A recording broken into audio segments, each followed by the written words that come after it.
And my mom and dad were like, maybe, yeah. But I mean, they had convinced me. I was to the point of being delusional, where this dream that I had, I thought it was real.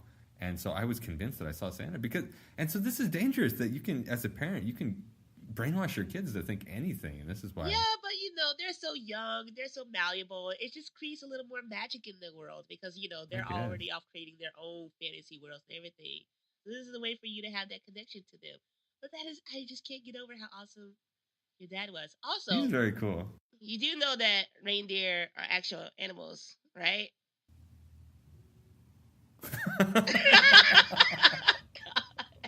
So he wasn't lying all of this time. Yeah. Oh, yeah.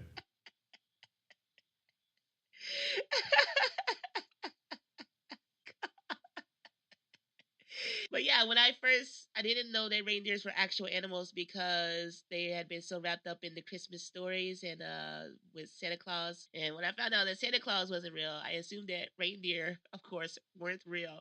So when I did find out they were real, I was like, what? What else have I discarded as lies? That has actually been the truth. But yeah, when you accidentally said rainbow right before you said reindeer poop, I thought that the reindeer poop that your dad put on the porch and on the roof was rainbow colored. It was. I think he spray painted it. Also, another thing that he would do is he would take us to see Christmas lights. We'd all get in the car, and the first Christmas lights that we would see as we were driving through Oklahoma was, we'd say, ooh. Then the next one we'd see, the next one, oh. So we wouldn't necessarily be talking. We'd be driving down the rural roads, and every time we'd see lights, ooh, oh. You'd be driving down the what? Rural roads. Rural roads. It's difficult to say. We lived on Rural Route 1. In Oklahoma, it's a different world than South Korea. South Korea, you have like 27,000 people living in one building. Our nearest neighbors were like a kilometer away. Wow. I didn't even learn what a kilometer was until I was 18 and left Oklahoma. Yeah, we didn't use miles. We used time to say how far away something was. Some Star Wars stuff. Yeah. So I don't know if the viewers know, but I grew up in Arkansas, and there it would just say, "Oh, it takes 15 minutes away, or it's an hour." Did you away. grow up on a farm? What? Did you grow up on a farm? No, I grew up in a house. Oh.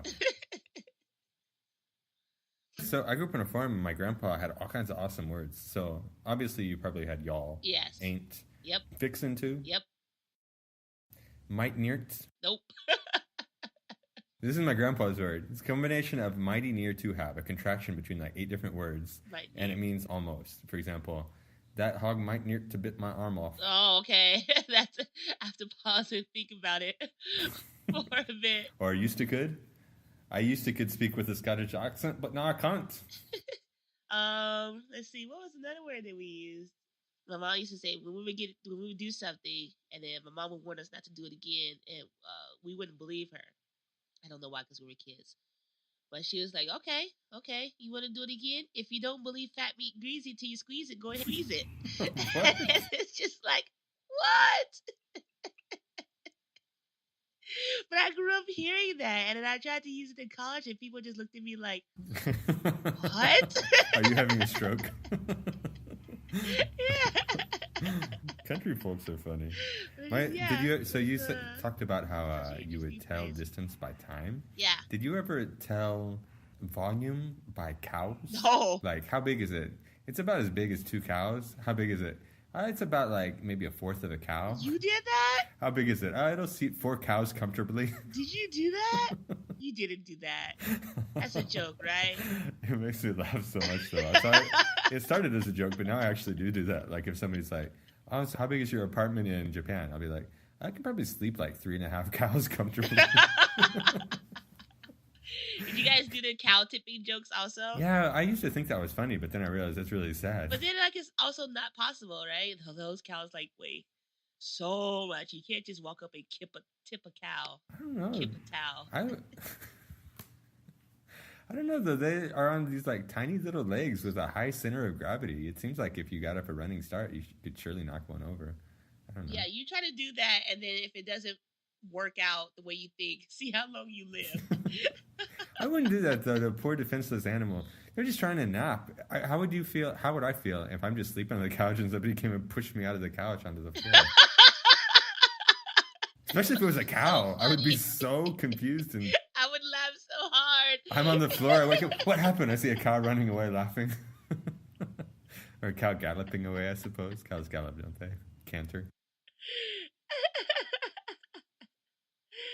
Oh, God. Yeah. Farm life. Yeah.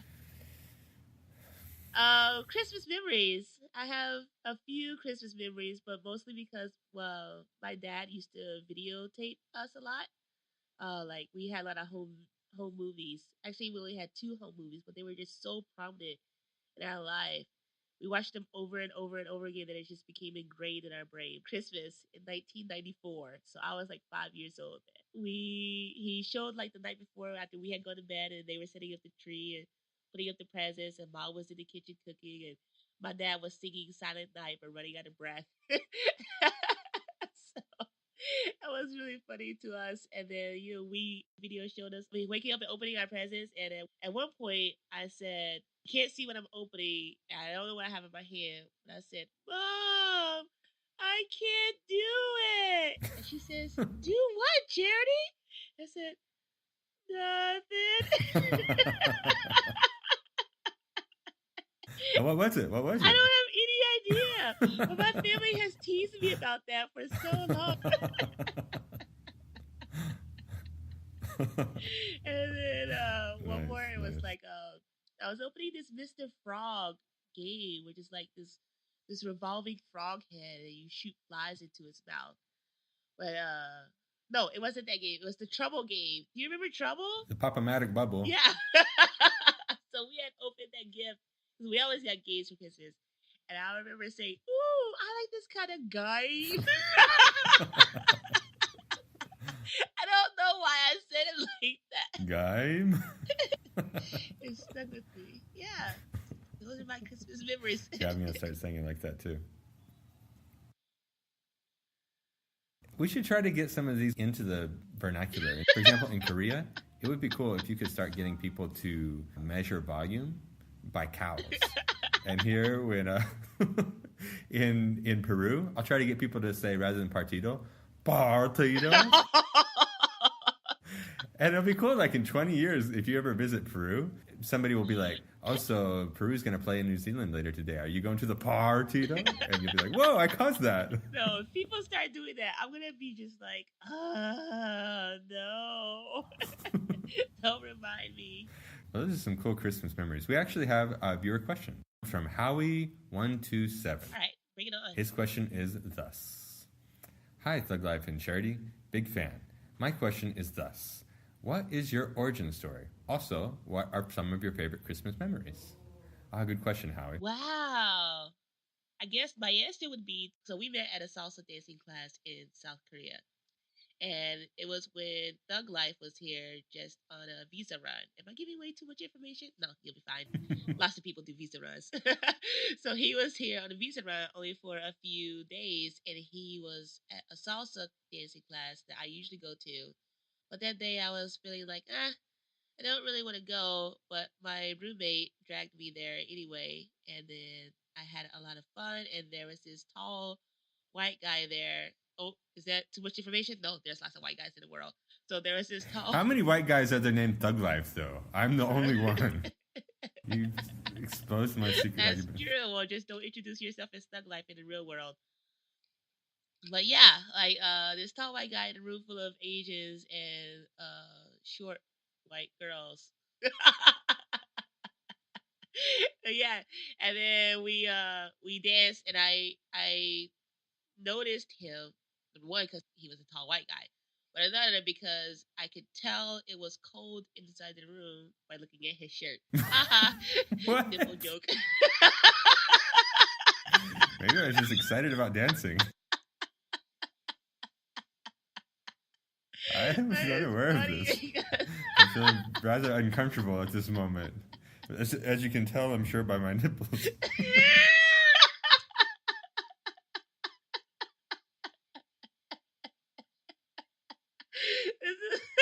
Yeah, But this is one of those double standards because you can't say the same thing to me. But we all like to pretend that guys don't have the N word nipples. What are you talking about, Charity?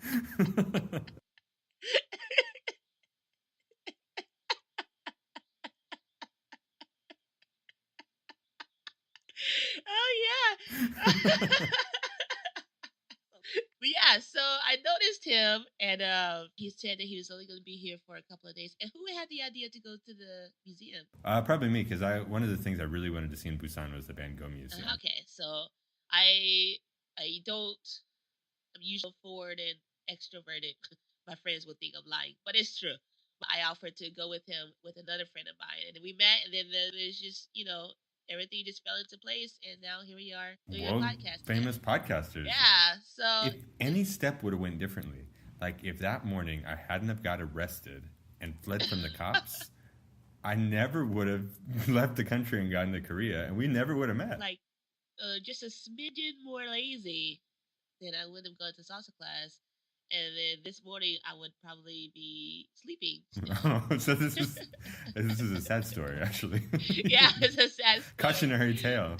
Learn from my mistake. Don't go to salsa. Yeah, it's a lot of those things. Like, I love chance meetings. Like, you wouldn't know this person except that you did something differently in your day, and now this person is like an important part of your life. Yeah, isn't that interesting? And any tiny little change along the way, like not just that day, but things that happened the week before, the month before, the year before, like tiny inconsequential decisions. Exactly, that like they just snowballed and avalanche. So I also have another friend who's super important in my life. And I met him during a dance class at university. And it was like a 1 day a week class. It was like my last quarter of college. And I just like combined all these sports classes. I took like 7 sports classes. And I saw a dance class. I was like, I really wanted to take that during my whole college career, but I never did. And then I went there and I met one of my best friends now at this class. And we just connected. And it was just like, if I hadn't decided to sign up for that class finally at that point in time, I never would have met him. And that's just so weird to me because like people become so important and then you don't realize that if you hadn't taken certain steps, you never would have known them. Yeah. But that could also be the opposite. What if you're living the life right now without a certain important person in your life because you didn't take a certain step? So you're living in an alternate universe where that person doesn't know you and you don't know them, but in an alternate universe, your version of yourself is being like, what would it be like if I had never met this person? And that's your life right now. And what about from the opposite perspective? What about, so you decided to go to dance class that one day that I was in Korea and we became best of friends and we're making this awesome podcast. But what if you hadn't gone to that dance class and you went to something else, you went on a different course and ended up like curing cancer or something like that? Oh, yeah. And here I am wasting your time with a podcast. Man, I don't know if you're worth it. ThugLife. I kind of feel bad about meeting you now. Seriously, you could have ended world hunger. Yeah. You might be the president of the United States. Oh, man. I'm sorry. I'm deeply sorry. At least I got a podcast, so. At least a little bit of consolation. Yeah. So, origin stories. Or do you think that destiny causes things to happen whether you want to or not? Like in that show Lost where Desmond's like, whatever I do, I can't keep you from dying, Charlotte. And that's a Scottish accent. I don't know if you can tell. It was some accent. But it was Desmond was he could see the future, and he kept seeing that Charlie was going to die in different ways, and he kept doing things to keep that from happening. But destiny would not be dissuaded. Like, it just kept finding another way until eventually Charlie died. And so what if it's like that like there's certain things in your life that have to happen, and whether it would have been at that dance class or later in jail or in Japan or something like that, we would have met so we could make this important podcast. I don't know about destiny. I think there are like several predetermined paths that you could take, but I think destiny is too dependent on the fact that humans are stable creatures when we are not, because we are just random. It also depends on our moods and emotions, and so destiny might be like, okay, they're gonna do this today, but then you wake up and you're feeling like really crappy, and then you're like, I'm not going to do anything today. So, I don't know. But maybe that was preordained also. So, I don't know. It's a tough question for 9:30 in the morning. So. My friend from Canada, one time, we were on a road trip in Texas to go to our friend's wedding, and he conveyed this concept to me, and it almost exploded my mind once I saw what he was saying.